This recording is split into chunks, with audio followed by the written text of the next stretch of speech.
for The Rock Never Stops. Jaden Ivey and Cade Cunningham are my clear favorites to go into next season as the best backcourt in the NBA. We're going to dive into that in this video. If you enjoy it, smash the like button for me. This is an interactive live, so it's an opportunity for you to chop it up with me throughout a live commentary on the NBA. Um, I would love to dive into this topic because I think that there's much in the NBA that's going to fluctuate and change next season. So much, so much. And I'm looking forward to seeing how this evolves. Pistons going into next season. I'm very confident they're going to be one of the teams to beat. They're going to be absolutely scary. I think, considering the fact that they didn't play a single minute with the lineup of Cade, Ivey, Asar Thompson, Tobias Harris, Jalen Duren, only speaks to just how much more potential that they have when they put it all together. The flashes that we saw, Asar Thompson in Game 7 or Game 6, what have you, the last game of the series against the Knicks. Jaden Ivey's game winners, Cade Cunningham's All NBA campaign, Jalen Duren's 20 and 15, 18 in the playoffs. All these things are only going to become more consistent. And I've said this all throughout the season that this is the worst the Pistons are going to be for the foreseeable future. And that's not even a dig. That's a acknowledgement of just where their trajectory is headed. Duren is only going to get more consistent, more effective, more knowledgeable, aware, locked in. Asar Thompson is only going to become more consistent, better shooting, expanded game, more refined footwork and finishing around the rim, shooting from the perimeter. Jaden Ivey is only going to become healthier and that much more skilled. Cade Cunningham is going to only become that much more efficient, right? He's already second team All NBA. Like these are things that when we factor them all in, you should just be excited as a Detroit Pistons fan. But I want to talk about the backcourt. I want to talk about Cade Cunningham and Jaden Ivey. Because when I look at these two, when I look at what they did last season, I'm gonna be honest, it's pretty dope to imagine what happens when these two are in a backcourt playing together with confidence, not only in one another but in their own game. They've always had confidence. If you watch them play, they've never lacked for confidence, but they've lacked at times with the confidence of how to play together. Many times, one would either completely defer to the other or take a very complementary role. One would not really kick in, namely Jaden Ivey usually wouldn't kick in until Cade Cunningham came out the game. But I can imagine what happens when they both figure out that chemistry together, when they both figure out how they're going to be able to apply their skill and their talent together, when they begin to operate in that yin yang, fire and ice, speed and pace that they both present in the backcourt. But I'm going to go through some specific areas where I see that this backcourt duo will have the potential to be absolutely dominant, to be absolutely dominant. The first area is defense. Let me be clear. Defense translates. It doesn't just win games. It doesn't just win championships. It translates into every aspect of the game. I think one thing that we're seeing in these playoffs is that offense can come and go. Offense can wane.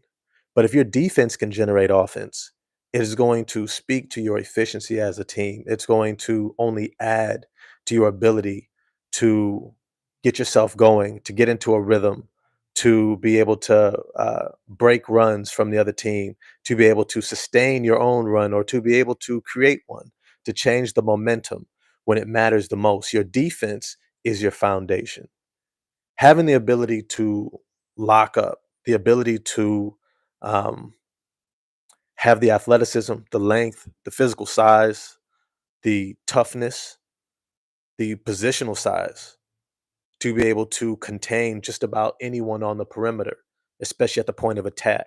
I think it's a luxury that few teams, I don't even, if I'm honest with you, I don't think I can name one team that has that ability.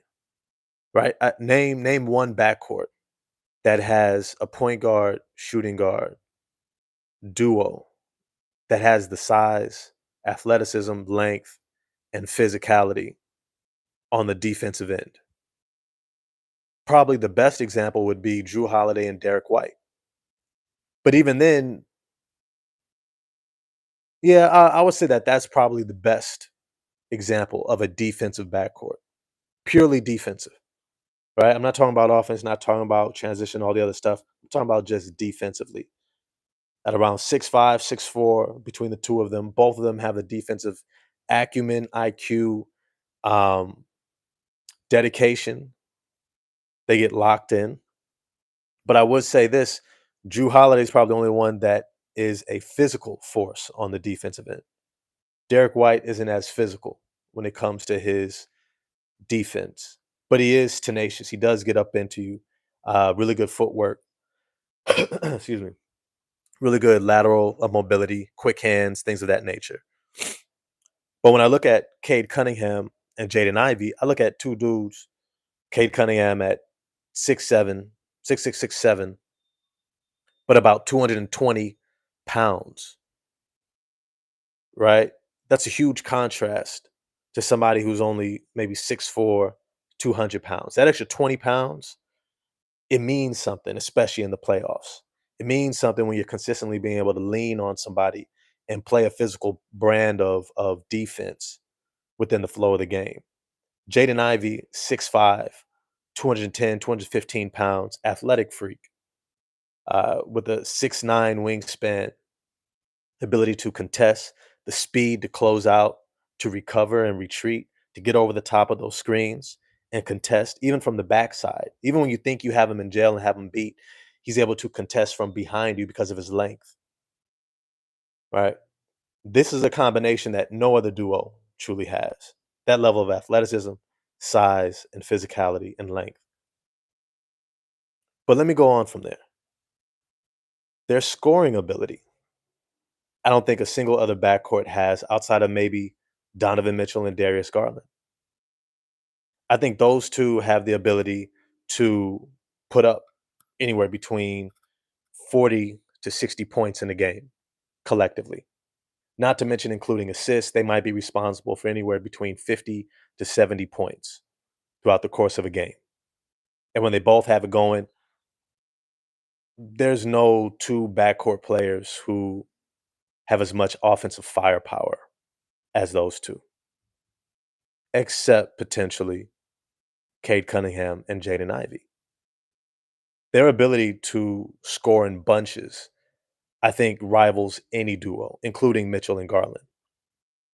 But it's not just their ability to score in bunches, it's also how they score it. When you look at Jaden Ivey's ability to get downhill, straight line drives, creating the half court off of pick and rolls and dribble handoffs, his physical size and speed that allows him to get downhill to the rim, it reminds you a lot of Donovan Mitchell. Except Jaden Ivey's 6'5", not 6'2". You see, that physical size presents a problem for a lot of smaller guards. It presents a problem for the average point guard. And add in his explosiveness along with his three-point shooting ability. It's just something that is a pick your poison type of issue when you look at guarding him. But then when you look at Cade Cunningham alongside of him, that's where it's a whole other issue. Because now you're saying, well, who do I leave? Both of them, I think, are going to be close to 40% three-point shooters on volume next season because having one another next to them is going to create better efficiency. Is going to generate better looks and opportunities for threes, which is only going to increase their shooting efficiency. I think that these two are going to have a hell of a year playing off of one another, and it's going to be curtains for most of the league. Now you look at a really strong defensive backcourt like maybe Orlando's Jalen Suggs and Kentavious Caldwell Pope. Now they have pretty good size, 6'5", each of them. Good wingspans, tenacity, but they don't pressure you on the offensive end coming the other way. Jalen Suggs has improved, and I think KCP is going to come back in terms of his three-point shooting. but neither of them has the scoring package.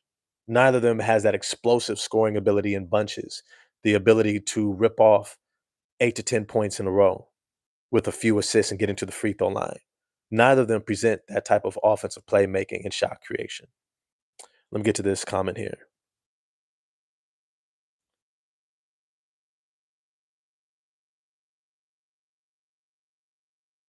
1 second. Let me get to this comment here. Dante, was good, man? I don't know why Pistons fans want Cade or Jaden rather than both. That is a great point, man. It's almost like somebody like, you know, I got mac and cheese and I got greens here. And like, well, I gotta choose one. Why? I want both. And give me a side of yams, right? I want all of it. You know what I mean? Like, these are things that we have to think about. Like, why are we trying to choose between the two? Why not have best of both worlds?